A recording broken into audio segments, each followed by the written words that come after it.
Saludos a todos, espero que estén muy bien. Yo soy tu amiga Rocío Carrión y el día de hoy te hablaré de uno de los personajes más importantes en la historia de México. Te hablaré de Porfirio Díaz y su porfiriato, así que pon mucha atención. José de la Cruz Porfirio Díaz Mori nació en Oaxaca en 1830. Huérfano de padre desde los 3 años, Porfirio Díaz ingresó en el seminario de Oaxaca para seguir la carrera eclesiástica, pero pronto cambió de opinión. Cursó luego estudio de leyes en el Instituto de Ciencias y Artes, donde fue discípulo del futuro presidente liberal Benito Juárez, quien impartía derecho civil. En adelante sería seguidor suyo en lo político. El instituto fue clausurado por orden del presidente en 1854. Ese mismo año intervino en la Revolución de Ayutla y apoyó al general Juan Álvarez para derrocar a Antonio López de Santa Anna. Tiempo después, Porfirio Díaz ingresó en el ejército y su carrera militar avanzó muy rápidamente. En la Guerra de Reforma, conflicto civil en el que se enfrentaron conservadores y liberales, apoyó la causa liberal. La guerra concluyó con la victoria de los liberales y llevó a la presidencia a Benito Juárez. Finalizada la contienda, Porfirio Díaz fue ascendido a general y elegido diputado. Apenas un año más tarde, tomó de nuevo las armas contra la invasión francesa y la coronación de Maximiliano como emperador de México. Participó en la batalla de 5 de mayo al lado de Ignacio Zaragoza. Tras sitiar la ciudad, realizó un asalto sangriento y rápido contra las tropas del emperador Maximiliano, que se refugiaron en los cerros de Loreto y Guadalupe.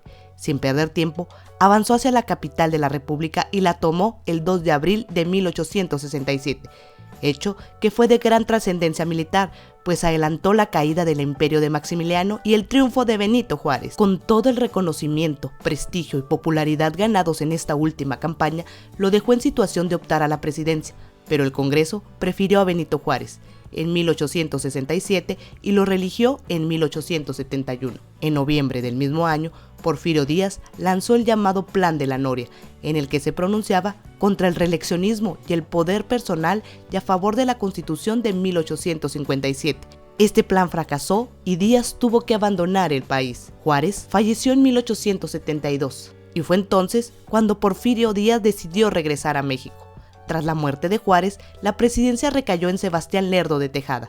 Cuando en 1876 Lerdo de Tejada anunció su propósito de presentarse a la reelección, Porfirio Díaz se rebeló de nuevo. Esta vez consiguió expulsar a Lerdo de Tejada y accedió a la presidencia. Es aquí cuando se dice que inició el porfiriato, una etapa de más de 30 años de gobierno. Porfirio Díaz fue declarado por el Congreso Presidente Constitucional en 1877. Fue coherente con las ideas que había defendido. Impulsó una reforma de la Constitución en la que las reelecciones presidenciales consecutivas no podían ser. Concluido su periodo, pasó la presidencia al general Manuel González. Durante el gobierno de González fue ministro de Fomento y gobernador de Oaxaca. Finalizado el mandato de González, Porfirio Díaz presentó de nuevo su candidatura a la presidencia. La Constitución solo vetaba las reelecciones consecutivas y salió elegido. Tomó posesión del cargo el 1 de diciembre y 3 años más tarde promovió una enmienda que fue aprobada por el Congreso, el artículo 78 de la Constitución, la cual le acreditaba para una nueva reelección. En 1890 promulgó una nueva reforma de dicho artículo para hacer posible la reelección indefinida, lo que le permitió permanecer en el poder hasta 1911. Durante su gobierno, Porfirio Díaz ordenó la eliminación de todos los adversarios políticos posibles y la prensa fue sometida o perseguida cuando intentaban mantenerse independiente. El Congreso, sumiso a sus deseos, modificaba las leyes según sus caprichos. El pueblo mexicano estaba cansado del desorden y la guerra, y Díaz se propuso imponer la paz a toda costa. México no contaba con fondos ni tenía capacidad crediticia porque no había pagado sus deudas con puntualidad, así que había que atraer la capital del extranjero. El problema era que nadie quería invertir en México, si no había estabilidad y paz. Con una política de mano dura, Porfirio Díaz trató de eliminar las diferencias de opiniones sobre asuntos políticos y se dedicó a mejorar el funcionamiento del gobierno. Poca política y mucha administración fue el lema de aquel tiempo. La paz no fue total, pero Díaz consiguió mantener el orden mediante el uso de la fuerza pública. Gracias a esa nueva situación de estabilidad, aumentó la demanda de trabajo y se hizo posible el desarrollo económico. El país contaba con recursos y los empresarios podían obtener buenas ganancias. Durante el extenso mandato de Porfirio Díaz se realizaron obras importantes en varios puertos y se crearon 20.000 kilómetros de vías férreas. Las líneas de ferrocarril se trazaron hacia los puertos más importantes y hacia la frontera con los Estados Unidos de América, para facilitar el intercambio comercial. También sirvieron para facilitar la circulación de productos entre distintas regiones de México y como medio de control político y militar. El correo y los telégrafos se extendieron por buena parte del territorio nacional. Se fundaron algunos bancos, se organizaron las finanzas del gobierno, se regularizó el cobro de impuestos y poco a poco se fueron pagando las deudas. De gran significación fue la recuperación del crédito nacional en el mundo entero. La hacienda pública registró sobrantes por primera vez desde la independencia. Se fomentó igualmente la explotación de los recursos petroleros del país mediante inversiones extranjeras, inevitables al no contarse con los recursos económicos y tecnológicos para emprender perforaciones e instalar refinerías. Se reanudó y mejoró asimismo el laboreo de minas, y la minería vivió un periodo fantástico. En 1901, México era el segundo productor de cobre en el mundo. La industria textil se desarrolló con capital francés y español, y favoreció el establecimiento en el país de poderosas instituciones financieras francesas. En los estados de Puebla y Veracruz se construyeron grandes fábricas de hilados y tejidos.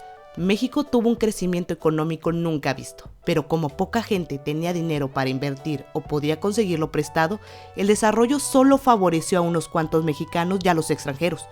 Los capitales, foráneos principalmente estadounidenses, pudieron cobrar la deuda externa, pero también se hicieron con el control del petróleo y de la nueva red ferroviaria con sus inversiones. La desigualdad entre los muy ricos, que eran muy pocos, y los muy pobres, que eran muchos, abrió una profunda brecha en la sociedad mexicana. El despojo de las tierras a los campesinos indígenas ocurrió durante todo el Porfiriato, tierras que fueron entregadas a los mexicanos que tenían más dinero o a los extranjeros. Y así fue como los indígenas perdieron todas sus tierras y la mayor parte de los habitantes del campo tuvieron que ocuparse como peones en las haciendas. Se hicieron grandes esfuerzos por extender la educación pública, lo que permitió que se educaran más niños. Cada vez más mexicanos pudieron seguir estudios superiores y se empezó a formar en todo el país una clase media de profesionales y empleados públicos. Se enriqueció la vida cultural con nuevos periódicos, revistas y libros escritos e impresos en México. Los teatros presentaban compañías de actores europeos. En 1908, Porfirio Díaz concedió una entrevista a un periodista norteamericano, en la cual afirmó que México ya estaba preparado para tener elecciones libres. La noticia llenó de optimismo a una nueva generación que quería participar en la vida política de la nación. Surgieron así varios líderes y partidos políticos. Uno de esos líderes fue Francisco I. Madero. Había estudiado y viajado fuera de México, pues venía de una familia de hacendados y empresarios, y no tenía dificultades económicas. Madero fundó el partido antirreeleccionista, del que se postuló candidato. Después se dedicó a viajar por todo el país para explicar sus ideas políticas. Pero su éxito de campaña lo convirtió en un peligro para el gobierno de Porfirio Díaz, y poco antes de las elecciones en 1910 fue detenido en Monterrey y encarcelado en San Luis Potosí. Allí recibió la noticia de que Díaz, una vez más, había sido reelegido para la presidencia. Mediante el pago de una fianza salió de la cárcel, aunque debía permanecer en la ciudad. Sin embargo, a principios de octubre, Madero escapó a los Estados Unidos de América, donde proclamó el Plan de San Luis. En este documento, Madero denunció la ilegalidad de las elecciones y desconocía a Porfirio Díaz como presidente. Se declaró el mismo presidente provisional, hasta que se realizaran nuevas elecciones. Prometió que se devolverían las tierras a quienes hubieran sido despojadas de ellas, y pidió que se defendiera el sufragio efectivo y la no reelección. También hizo un llamamiento al pueblo para que el 20 de noviembre de 1910 se levantaran en armas y arrojaran del poder al dictador. El ejército de Porfirio Díaz, que había mantenido la paz durante décadas, parecía muy fuerte, pero en realidad era débil frente al descontento general. En solo 6 meses, las fuerzas maderistas triunfaron sobre las del viejo dictador. La acción definitiva fue la toma de Ciudad Juárez por los revolucionarios Pascual Orozco y Pancho Villa, que se habían unido a Madero. En esa misma ciudad, en mayo de 1911, se firmó la paz entre el gobierno de Díaz y los maderistas. Porfirio Díaz renunció a la presidencia, que pasó a ocupar Francisco I. Madero tras ganar las elecciones, y salió del país rumbo a Francia, donde murió en 1915. Espero que este video te haya gustado. Por favor, regálame un like, comenta, compártelo y suscríbete para que me puedas seguir viendo. Recuerda seguirme en mi canal personal que se llama Rocío Carrión. ¡Nos vemos! ¡Pásatela chido!